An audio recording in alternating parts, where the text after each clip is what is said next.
रत्नागिरी जिल्ह्यामध्ये गुरुवारी 23 एप्रिलच्या दुपारनंतर अवकाळी पावसानं अचानक हजेरी लावत अनेक तालुक्यांना अक्षरशः झोडपून काढलं.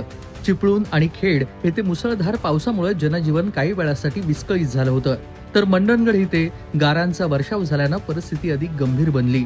लांजा, संगमेश्वर, गुहागर आणि दापोली या तालुक्यांमध्ये देखील वादळी वाऱ्यासह हलका पाऊस पडला. अनेक ठिकाणी वाऱ्याच्या वेगामुळे झाडं उन्मळून पडल्याच्या घटना घडल्या. तर दुसरीकडे चिपळूण तालुक्यातील तळसर बौद्धवाडी येथे संदीप मोहिते यांच्या घरावर भला मोठा झाड कोसळून मोठं नुकसान झालेलं आहे. सुदैवाने या घटनेमध्ये कोणतीही जीवितहानी झालेली नाही, मात्र घराचं मोठं नुकसान झालेलं आहे. कुटुंबियांमध्ये यामुळे भीतीचं वातावरण निर्माण झालं होतं.